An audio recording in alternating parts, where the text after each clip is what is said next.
Hello, good morning guys. This video, yung ipapakita ko sa inyo, yung isi-share ko kung paano magpalit ng air circuit breaker na defective na old model at papalitan ng mga bagong model na air circuit breaker. Kasi meron kasing isang brand na ng breaker na phase out na, ang pagkakalam ko mape-phase out na siya o phase out na siya. So para doon sa mga makaka-experience ng ganitong trouble, so papakita ko sa inyo kung ano yung diskarte ng isang contractor para mag-fit pa rin yung housing niya doon sa bagong breaker. So ngayon dadalhin ko kayo sa actual procedure ng pagpapalit ng defective breaker ng air circuit breaker. Actually main breaker to ng aming building, so kaya medyo malaki-laking trabaho at ngayon wala kaming kuryente dahil nga hindi kami pwedeng gumamit ng generator dahil yung power supply ng generator dun din pumasok sa defective breaker. So yun guys, so pupunta tayo ngayon dun sa loob para ipakita sa inyo kung paano minodify yung bus bar para mag-fit doon sa bagong air circuit breaker na napili naming brand.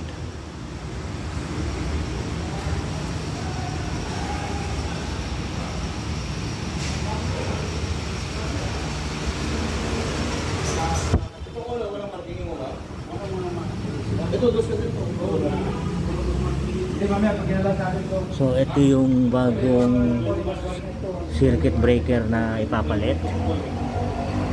So ito yung modified na ito yung modified na bus bar niya.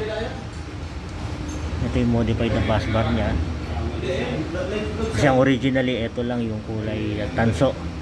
So nag-modify ng bus bar para mag-fit doon sa housing niya. Dahil ito maliit lang yung ano niya, maliit lang yung size ng breaker niya. So doon sa luma. Sa namin dati sa Bulacan, pabrikan ng plastic.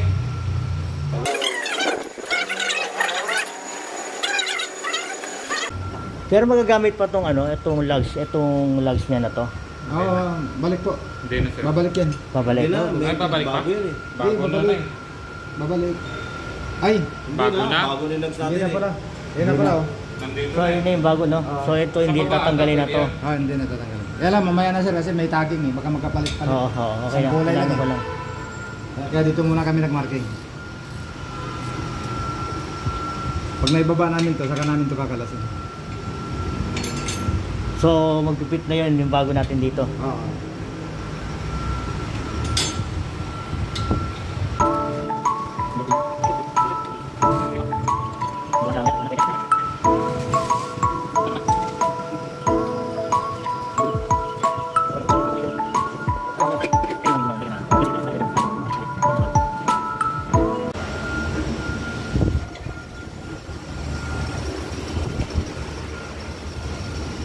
So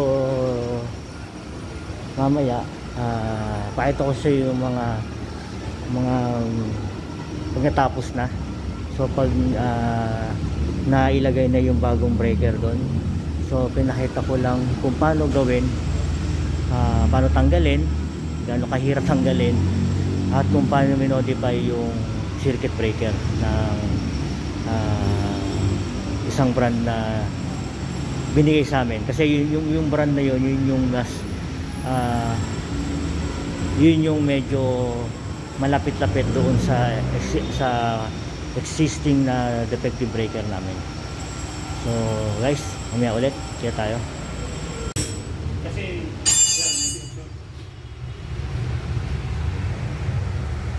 tinatanggal niyo yung bus bar? Oo, alisin na yung bus bar. Sa ilalim? Sa babaw? Ha? Para madukot yung Hindi ba lukot yung sa gitna?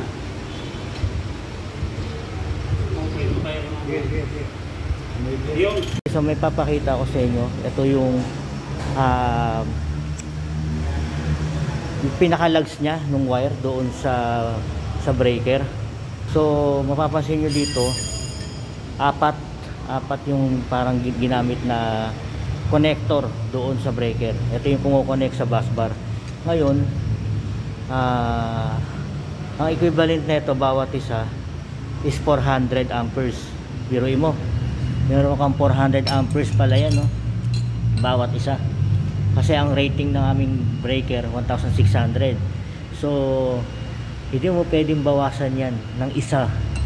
Bakit? Kasi pag yan binawasan mo, parang wire din yan mag-undersize siya doon sa breaker niya. So mangingitim, may possibility na mangitim, masunog siya dahil nga undersize yung wire doon sa breaker niya. Syempre yung niloloadan niya, kaya siya mangingitim dahil yung load niya malaki yung niloloadan, tapos undersize naman yung bus bar na ginamit, no? So kaya mahalaga na katulad ng wire, kailangan standard pa rin siya doon sa ginagamit na breaker. So eto, dahil sa 1600, apat siya na 400.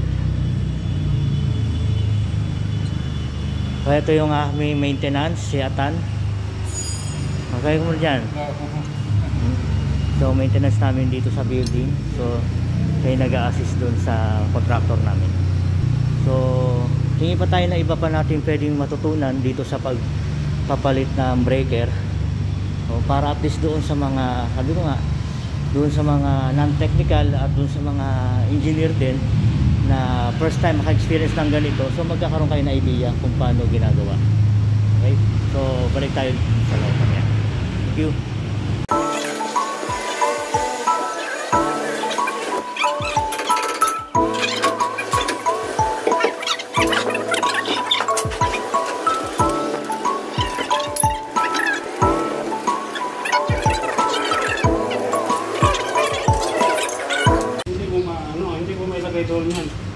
Kasi ang pag ganun Tama, ito nga.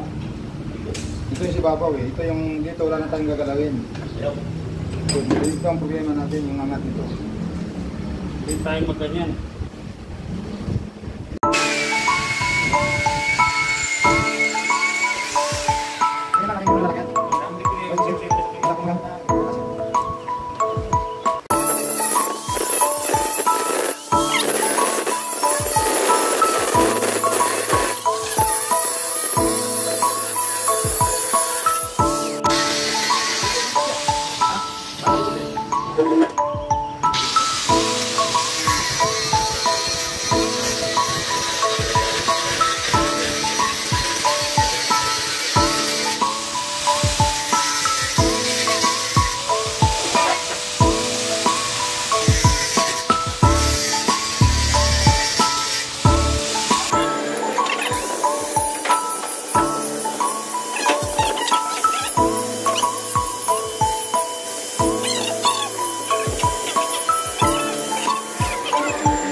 Dalawa, tatlong hatak pa, mahigpitan mo pa Okay.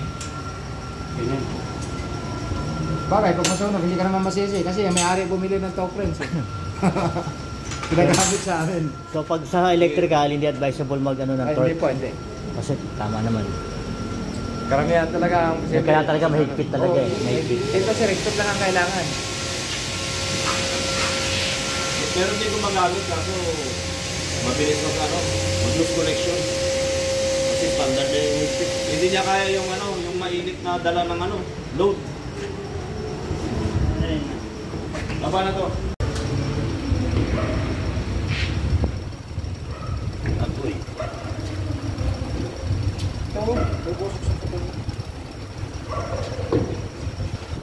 Pasok sa tungko ka, kagaya kanina. Pag-video. Saan?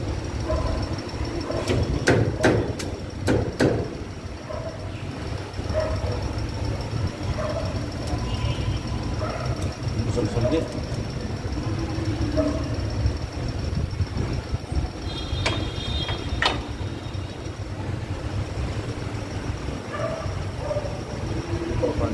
Walang sa'yo po ka. Sa'yo ko.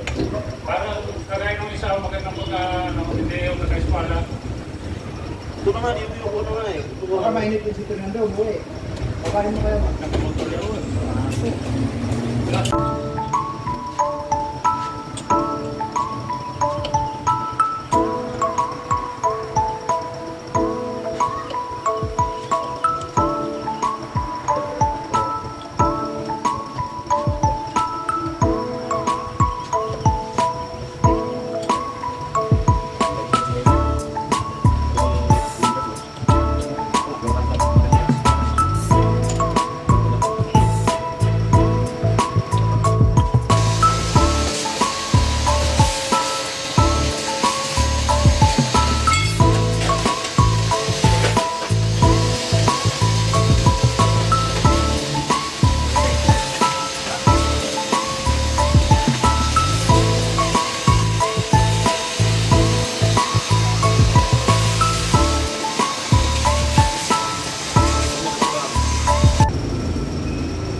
Testing.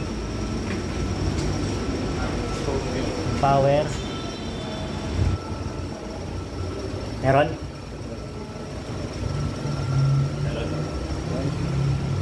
Ilan mo tayo? 230, 231. 230? Ay. 23 to 35. Ilaw. Vincent, sumo ilaw, Vincent.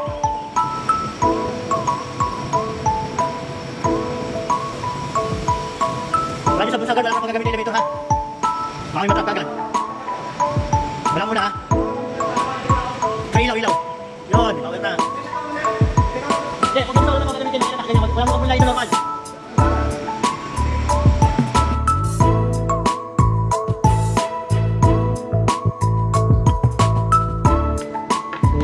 Hello guys, kung doon sa nakita yung video, so doon sa sinare kong actual na replacement ng defective air circuit breaker, kasi meron tinatawag na air circuit breaker, meron mga ordinary breaker lang like tulad sa bahay. So ito yung air circuit breaker, ito usually sa mga main breaker makikita siya. So mga industrial type ko na breaker na ito yung pinaka main power supply or breaker ng isang building, ng isang establishment. So ito yung nag-range na ng mga 1,800, 1,600, 2,000 and pataas. So yung nakita yung video, yun yung almost 25 years na breaker na dito sa building. So nasira na siya, wear and tear, hindi na gumana yung kanyang itatawag na bomba, yung kanyang parang pinaka-cambio niya, na kaya nga air circuit kasi meron siyang parang pambomba doon para mag-charge. So para mag-charge yung breaker, then para masok yung power supply. Okay, so parang ano niya, pinaka safety device niya, no? May lock siya. So nakita nyo naman kung paano siya step by step palitan. So ang daming proseso, tapos syempre kailangan malinis yung mga debris na pinagtanggalan ng mga existing bus bar, yung mga pinutol, yung mga copper, syempre baka dumikit o mapunta doon sa mga, syempre doon sa mga copper din yan ng other area doon sa loob ng panel box na yun. So since na yung old type na breaker na nasira, wala na, phase out na sa market. So yung pinalit natin na breaker is modelo na ngayon. So kaya nakita nyo doon, nag-modify ng mga bus bar. So para mag-fit doon sa current model ng breaker. So may mga adjustment doon sa bus bar. Nakita nyo may mga joints na kinakabit sila, nagbabare na sila. So yun yung mga ma-experience nyo pag nasira yung mga ganong klaseng breaker nyo sa establishment. So para magka-idea kayo kung paano siya gawin na isang contractor. So siyempre safety device, so kailangan may mga gloves. Tapos after na maikabit lahat, so siyempre testing kung walang sabit, yung tama yung kanyang mga connection. Tapos siyempre before doon sa pagkatanggal ng mga wiring siya, dahil 3-phase siya, so kailangan may tagging yung mga wire niya from single phase, from 1, 2, and 3.